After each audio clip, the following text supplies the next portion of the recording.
Hi guys, welcome to the channel, or welcome back to the channel if you've been here before. We're going to continue on with the Peep Show series. We're going to do featurettes. They're just little clips, little scenes, I guess. They're only a few minutes long each. We're just going to do them all. So we're going to watch them. I don't know in what order they come in, but I'm going to watch them in the order I think they're in. For instance, there's one called Outrageous, which I think would be first. And there's one called Scorpion Patrol, so I'm pretty sure those would be at the end. And so we're just going to do that. So let's just get started with it. Outrageous. And we'll just play through them all. So this is Outrageous.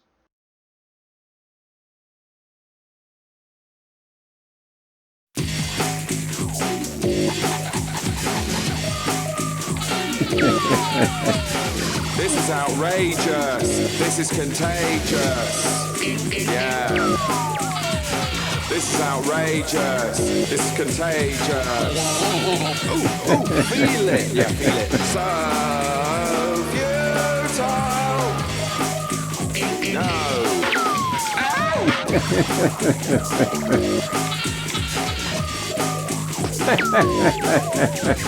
This is outrageous. This is contagious. So futile.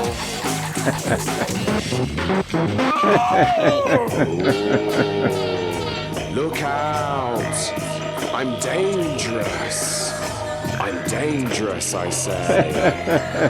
In the mists of graveyards, things come to life, and it's dangerous. Keep away from it. I'm so dangerous. You know that.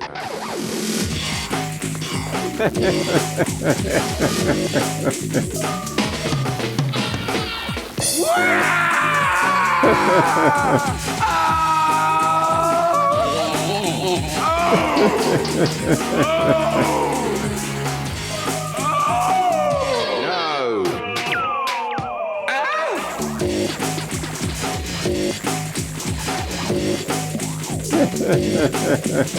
And did those feet in ancient times feel it? Walk upon England's pastures green. Outrageous.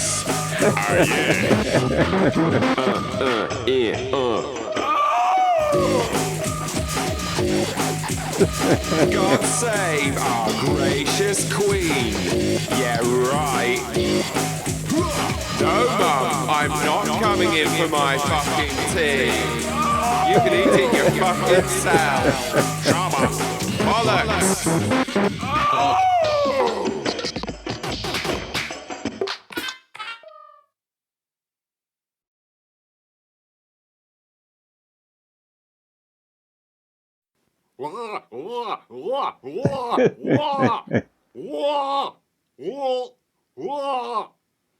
Hi, big brother. It's me, Jez Osborne, the wackiest, craziest guy this side of Hereford.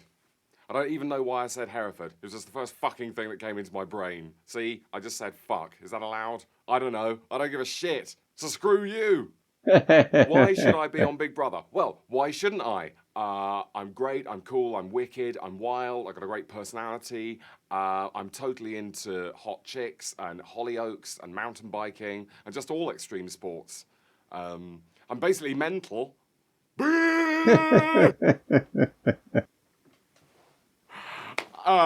So anyway, this is where I fucking live, blah-de-blah-de-blah, with a guy called Mark, who definitely wouldn't be coming in with me. And what more can I tell you? I'm mental, I'm a musician, I've got a great personality, I really like having great laughs, I'm really open to loads of new shit, although I won't let people walk over me at all. And I'm quite likely to go ape shit and just really make people question who they are and why they think all the stupid things they do, which I'm perfectly happy to admit may be just as stupid as some of the things that I think, probably, although I don't think they're stupid because I think them. I'm quite deep. Oh, yeah.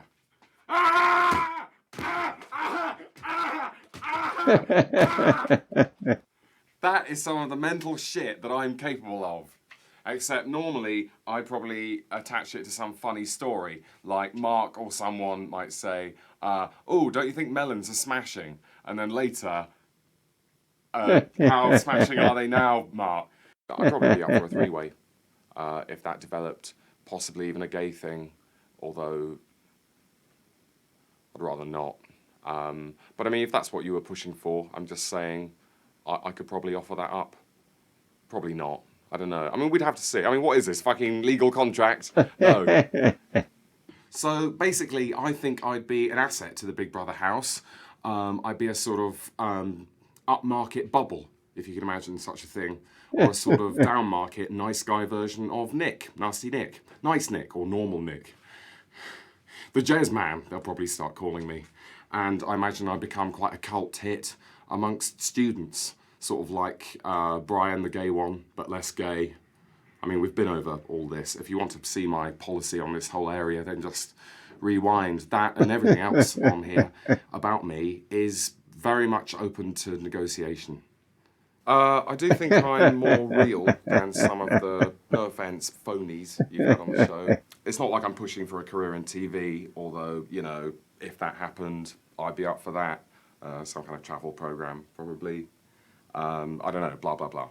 Yeah, to recap, I'm mental, I'm into loads of great shit, I'm a good luck. I don't know why, but I just don't feel I'm really coming over. It's quite difficult to vibe it on your own. Blah!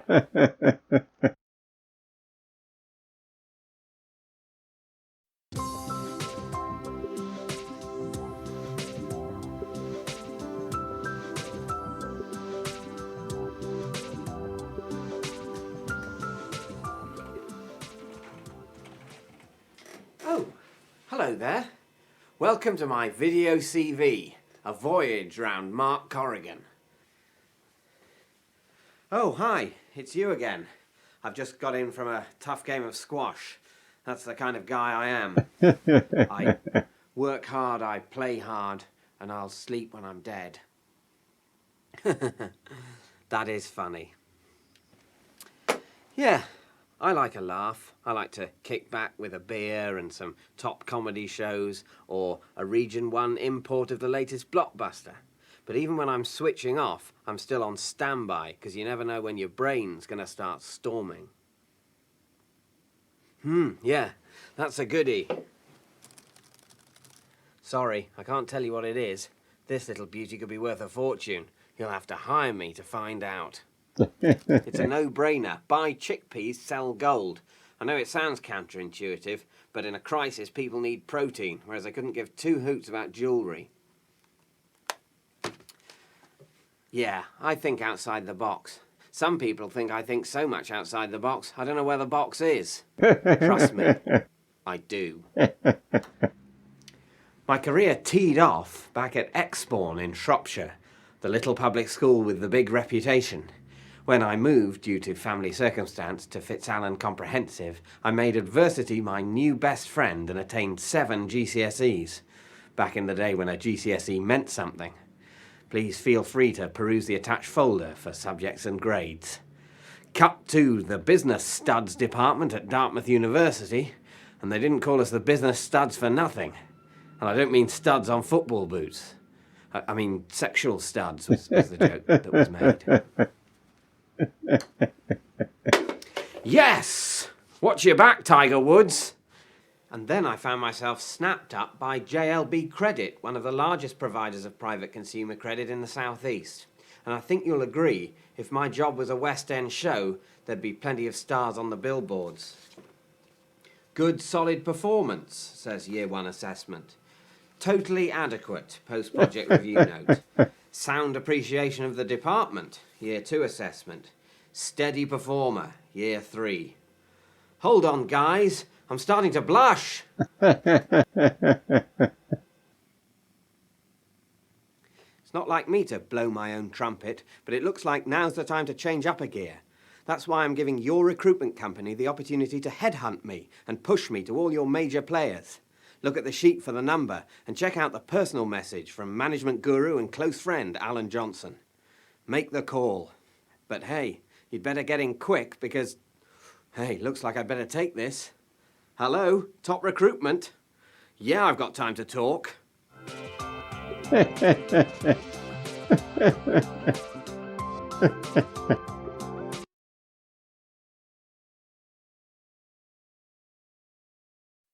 Hello and welcome. Are you sitting comfortably? Good. Yes.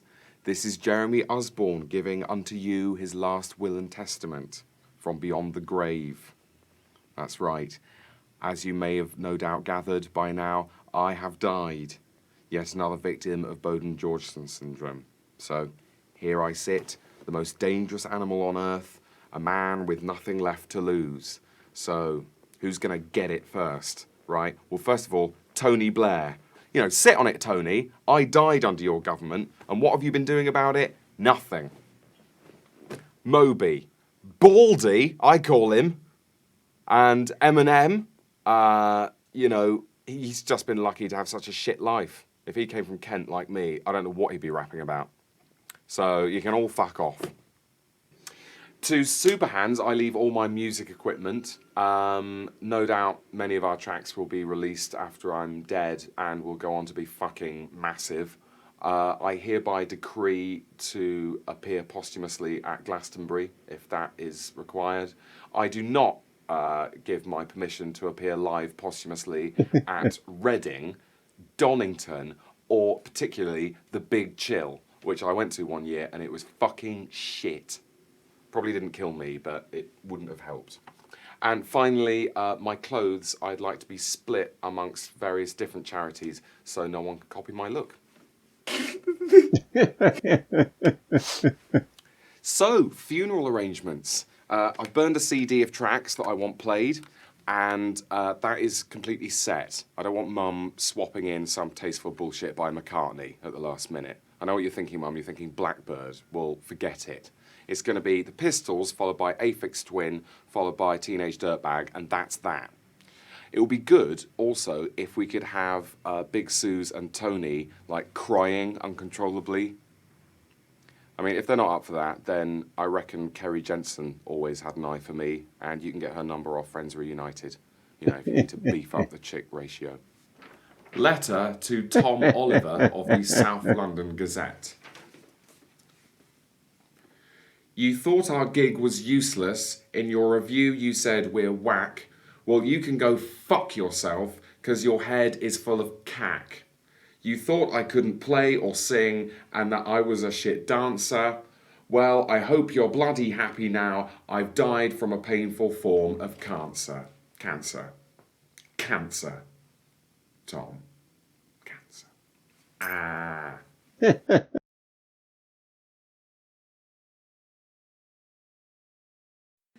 Hi, Dad. Hope you're feeling okay. Mum said you were getting a bit bored on the ward, so I thought this might entertain you. Plus, it might show that the digital camcorder wasn't such a waste of good money after all. Not getting at you, just it's rather good, isn't it? So, for your entertainment, I proudly present Scorpion Patrol, Real Life Behind Enemy Lines, read by the author. I mean, obviously, this is just a bit of fun. I mean, you might like to think it's real, in which case it is, but don't get funny about it. I'm not trying to pull the wool over your eyes. I just thought it might be a bit of fun, and it is. So, Come on. all right, Soldier X. Let the possibly authentic, but not misleadingly claiming to be so, reading begin. The operation had begun well enough. 5 snub nuts and a jungle hopper dumped us 15 clicks inside the towelhead perimeter. It was 360-degree scrubland, and me and Jeff dug a cover scrape and brewed up till the wind dropped and we could set up a proper VBD point and mount a Cannington with a decent field of fire. But just as I was craning the noodle crank into the pop drop, a herdsman walked into the middle of our pubic triangle and started to graze his goats. I was about to drop hop him out of the triangle and tie him to a tangle bark, but before I could, Jono decided he was a legitimate T-op and popped his bonk off with a Daisy Junket 750. Brains hazed in a red mist on the desert floor, and I felt a pang of misery for this headless gook but before long, Jeff had a brew on, and we all had a laugh about Jono's premature eruption on the DJ 750. Jesus! Carry on, Soldier X. But we just killed a shepherd. No need to get ethical. We're just doing a reading for my dad. But they didn't even... It explains in the book. Jono thought he was a legitimate target opportunity. It's very sad, but that sort of thing happens in war. No way. I'm not pretending to be this horrible man. Oh, Jeremy, now the illusion's broken. You've broken the bloody illusion. He's not horrible. He's a hero. He just killed a shepherd. No, his friend killed a shepherd. He didn't kill a shepherd. He, if you remember rightly, actually felt a pang of misery. Whatever. Look, Jeremy, this might be hard for you to believe, but some people aren't happy just sitting around watching Big Brother while there's a war on. Some people are prepared to get up and do what it takes to defend their country. Yeah, well, who cares who wins the wars anyway? I mean, they're all the same when it comes down to it. Blair and Major and Saddam and Haig and Hitler. What the hell are you talking about? Of course they're not the same. I mean, what would have happened if the Germans had won the war, eh? Wouldn't have made much difference. What are you talking about? Of course it would have made a difference. It would have made an extremely big difference. Yeah, sure, we'd all be walking around in big boots with leather coats and eating cheese for breakfast, but would that be such a bad thing? I mean, we'd be part of the German Empire, but that's just the same as the American Empire. Instead of going to McDonald's, we'd probably all go down Herr Bratwurst's for a Hitler burger and then, treat ourselves to a brand new pair of lederhosen from Das Gap. It's all the same. Shut up, Jeremy. Just shut up. I'm sorry, Dad. He's probably been at the funny fags again. I'm only kidding, obviously. I mean, he's a moron, but he's not a druggie.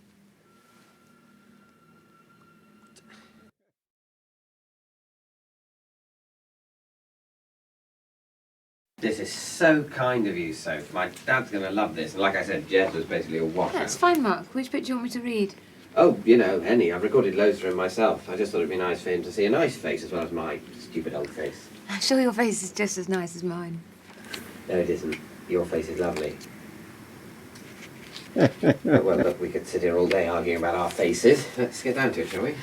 Right. Which bit shall I read? This bit, the Mark bit? Yeah. It's pretty war-y, but then there's not too much about nurses and so on in there. So, yeah, that bit's fine. Just a warning, it does include mention of someone's head being blown up. Right. Just so you know. Okay, well, begin.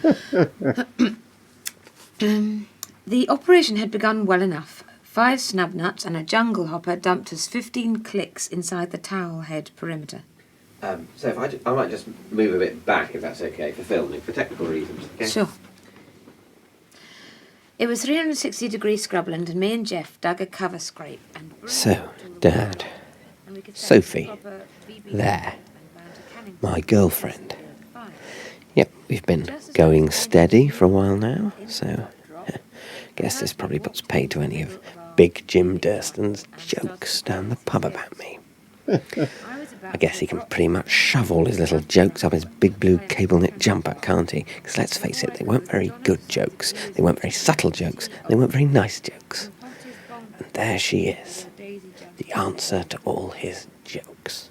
Brains hazed in a red mist on the desert floor, and I felt a pang of misery for this headless gook.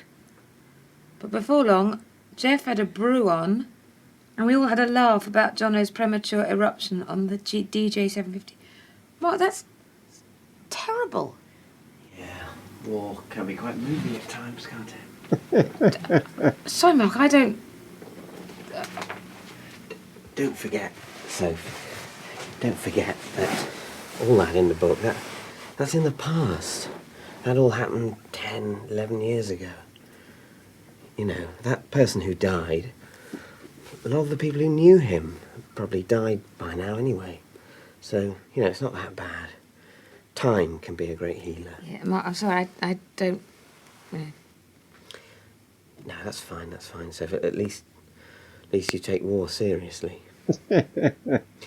So, What do you fancy doing later? I thought maybe we could catch a movie. Yeah, whatever. What did you have in mind? Oh, I don't know, something funny but highbrow. Maybe something based on a literary novel. You know, the kind of thing we like. Or maybe we could just go for a walk in the park and then grab our favourite table at Gino's. Gino's. Oh, Soph, Gino would be heartbroken if he thought you'd forgotten. Anyway, how's your dad? Tell me and my dad about your lovely family. Your wonderful, salt-of-the-earth farmer dad. Oh, he sold the sheep, actually, and he's a transactional therapist in Cheltenham. Right, yeah, but the therapy's more of a sort of silly little hobby, isn't it? And that's how he earns his living. So. Okay, right, if you say so, but, you know, he's basically a man of the soil, you know, of good English yeoman farmer stock, not therapist stock. How do you mean? You mean Jewish? No, not Jewish. I'm just saying, you know, he's a farmer. He's a lovely guy, and it doesn't matter a fig whether he's black, brown, Jewish, or the wild man of Borneo. He just happens to be none of those things. He happens to be English. Right. Why are we talking about my dad? What Oh, no need for a lover's tiff. I'll just do you mean by turn lover's this off. tiff? All right, so that was the featurettes that came with the Peep show. There's some funny stuff in there. Mark's TV and Jeremy, I guess, auditioned for Big Brother, and we had his last will and testament, I guess, from the last episode where he thought he was going to get the same disease his uncle had, but he turns out didn't. Mark's CV came from a couple of episodes, I assume, when he was going up for the job that Sophie got, even though she didn't want it. So I don't know, Mark tried hard to get this job and lost it to somebody who wasn't really interested to begin with. That's gotta hurt. And of course, the last two were Scorpio Patrol, Real Life Behind Enemy Lines. I'm assuming that's a real book. And they're making fun of it because, man, the lines you read don't make any sense. Well, they make sense, but it's all slang and jargon. Anyway, thanks for watching that. We're going to be back with season 2 of Peep Show real soon. So, we'll catch you next time. Thanks for watching. Have a nice day.